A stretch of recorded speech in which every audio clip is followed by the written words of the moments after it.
Okay, so let's just paint a picture for a second. It's what, 3 in the morning? Mm-hmm. The dead of night. The house is completely silent. Yeah. You're warm, you're comfortable, maybe you're even having a good dream. And You then feel it. you feel it, that urge. You have to go again. And it might be the second time, could be the third. And you lie there thinking, ugh, maybe it'll go away. Maybe if I just ignore it. But it never does it? Never. So you're dragging yourself out of bed, feet on the cold floor, stumbling to the bathroom. It's almost a universal feeling. It really is. That urgency or, dealing with a leaky bladder during the day or just that nagging feeling that you never quite finish the job. It is incredibly common. Yeah. And it's one of those things, people don't exactly bring up at dinner parties. Yeah. But the first thing they do, Oh, I know. You're sitting there at 3 a.m. and you open your phone. you type those symptoms right into the search bar. And that's where the real frustration starts. Yeah. Because you know what you're going to find. It's the same 5 articles, just copied and pasted everywhere. Drink less water. Do your Kegels. Avoid caffeine. It's so repetitive. And it's so surface level, which actually is the perfect place for us to start today's deep dive. It is. We're looking at a presentation by Dr. Eric Berg, and he kicks it off by calling out this exact problem. Well, he's very critical of the info that's out there. He calls it SEO trash. I honestly laughed when I saw that. It's harsh, but... But he's got a point. His argument is that those articles are just written to rank for a keyword. They aren't written to find the root cause. They're all focused on the plumbing. The bladder itself. Right. But our mission today is to go past the plumbing and look at the wiring. The wiring, meaning the nervous system. Exactly. Because Dr. Berg's whole argument, his thesis, is that these bladder issues, they are very rarely just about a weak muscle. Okay. He says they're more like a check engine light for your brain. Wow. Okay, that's a huge shift in perspective. So me waking up 3 times a night isn't my bladder failing me. It's my brain trying to signal something. It's signaling a very specific nutrient deficiency that perfectly mimics the symptoms of getting older. Okay, let's unpack that. Because when I think about the bladder, I think of it like a balloon. It fills up, it stretches, you squeeze it. It feels mechanical. That's the traditional view. Yeah. And you're not wrong, structurally. Yeah. There's a muscle, the detrusor muscle, that squeezes. And there are valves that hold everything in. So yeah, it's a tank and a valve system. A pump. We just think the pump is broken. But what tells the pump to squeeze? What tells the valve to open? A pump doesn't run itself. It needs a signal. It needs a control center. And Dr. Berg says this is fundamentally a neurological issue. He points us to this one specific spot in the brain. It's got a bit of a mouthful of a name. Okay, lay it on me. The periaqueductal gray matter. The okay. Let's just call it the PEG. Is that okay? PEG works perfectly. But the name isn't what's important. It's the job it does. The PEG is basically air traffic control for your bladder. It's part of the autonomic nervous system. Autonomic. So the stuff that's on autopilot, like breathing, heart rate. Exactly. You don't consciously tell your heart to beat. And for the most part, you don't consciously tell your bladder to store urine. The PEG is sending a constant active signal to the bladder that says, relax, inhibit, hold on, not yet. So it's actively pressing the brake pedal. That is the perfect analogy. The default state is brake on. The brain has to actively inhibit the urge to go. It only lets up on that brake when you consciously decide it's time. That changes everything. So that feeling of urgency where you feel like you have to go right now, it's not that your bladder is too full. It's that the brake pedal in your brain is failing. The signal from headquarters is glitching. And here is the absolute core of Dr. Berg's argument. Yeah. This specific part of the brain, the PEG, is maybe the most sensitive part of the entire brain to one specific vitamin deficiency. It has an Achilles heel. It absolutely does. It is uniquely vulnerable to a lack of vitamin B1. B1, thiamine. Thiamine, yes. That sounds almost too simple. I mean, we hear about vitamin D and magnesium all the time. But B1 is the key for the bladder. It's the prime suspect. He explains that when the PEG is deprived of B1, it starts to lose function. The neurons atrophy. It actually shrinks. Wait, my brain is shrinking. That's terrifying. In that specific region, yes. And when the command center shrinks, it loses the strength to keep that brake pedal pushed down. That's where you get the urgency, the frequency, the leakage. So you can do Kegels all day long. But if the signal from the top is weak because the neurons are literally starving, you're not fixing the root cause. It's like trying to fix a flickering light bulb when the problem is the wiring in the wall. Perfect. And to back this up, he brings in a really powerful correlation. He points to diabetes. I saw this in the notes. The statistic is It's staggering. It's undeniable. Something like 50 to 70% of people with type 2 diabetes have bladder problems. A massive overlap. 70%, that is not a coincidence. So why? What's the connection? It comes back to the nerves. The condition is called diabetic autonomic neuropathy. We all know about peripheral neuropathy, right? Yeah, the tingling or numbness in your feet. Right. And what is that? It's nerve damage. The nerves are dying.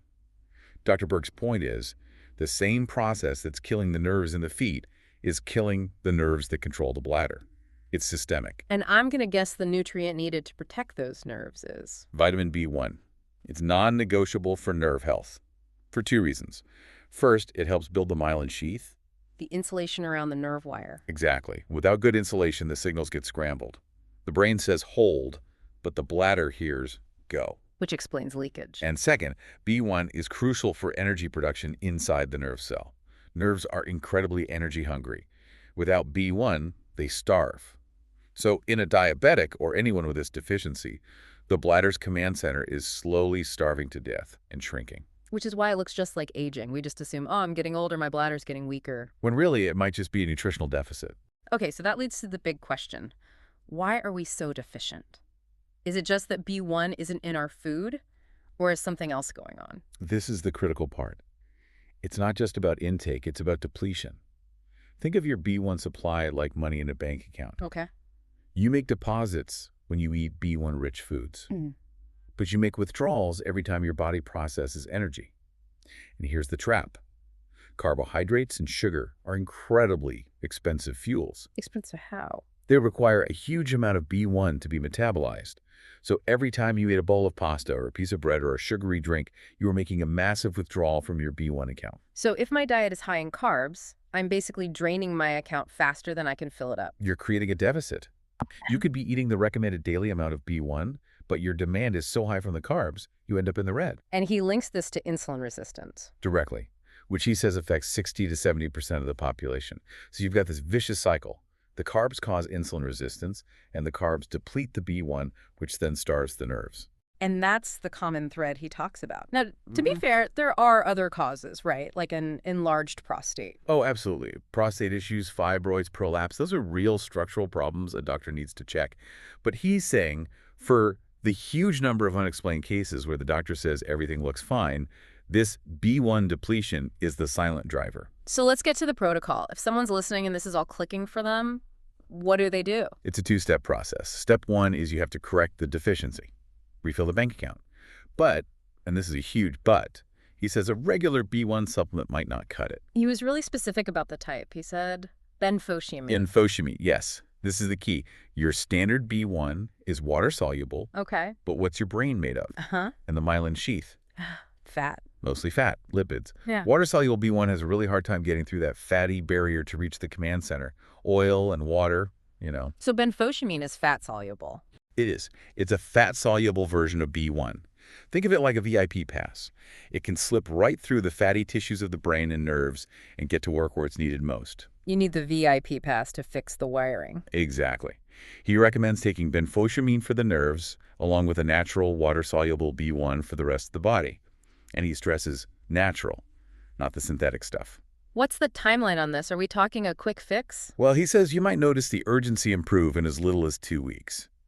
But to actually rebuild the nerves, that takes time. He suggests 2 to 3 months. Okay, that's step one. But that's only half of it. You also have to stop the drain. Right. Step 2 is stopping the depletion. Otherwise, you're just... failing water out of a sinking boat without plugging the hole. You got it. And that means the lifestyle change. A low-carb diet and intermittent fasting. It's the only way to lower the demand for B1. You stop burning through it so the benfotiamine can actually do its repair work instead of just getting used up to process your breakfast cereal. Makes sense. Now, he also had some really surprising lifestyle hacks, especially the one about water. This one blew my mind. This is the one that goes against everything you read on Google. Exactly. The advice is always drink less water if you have to pee all the time. But Dr. Berg says, no, drink more. He does. And there's a really specific reason why. It's about the 2 types of sensors in your bladder. Okay, this is the aha moment for the 3 a.m. wake-up call. So first you have mechanical receptors. They're simple. They sense pressure. When the bladder physically stretches because it's full, they send the time to go signal. Full tank. Simple. But then you have chemoreceptors, and they don't care about volume. They care about chemistry. They sense how concentrated your urine is. Okay. So if you're dehydrated because you've been avoiding water, your urine gets really strong, really concentrated, and that concentrated liquid irritates the chemoreceptors. Like lemon juice on a cut. Perfect analogy. And those irritated receptors scream at the brain, urgency, go now. But here's the thing. Your bladder might be almost empty. So you run to the bathroom feeling desperate and then nothing. That's the chemoreceptors tricking you. The vagina isn't full, it's just irritated. So his advice is to drink more water, about 2.5 liters, to dilute the urine. You're cooling it down so the sensors relax. Exactly. But, and this is the key for sleeping through the night, get it all in early. Stop drinking by 6 or 7 p.m. You want the dilution, but not the volume overnight. That is such a smart, nuanced tip. He also mentioned adding something to the water. Apple cider vinegar. Of course. A duct tape of the health world? What's it doing here? It's indirect. It's all about blood sugar. A couple tablespoons in water helps improve insulin sensitivity. And since insulin resistance is what's driving the B1 depletion. It helps protect your B1 account. Yeah. Got it. Okay, now for the bad news. The coffee. Ah, yes.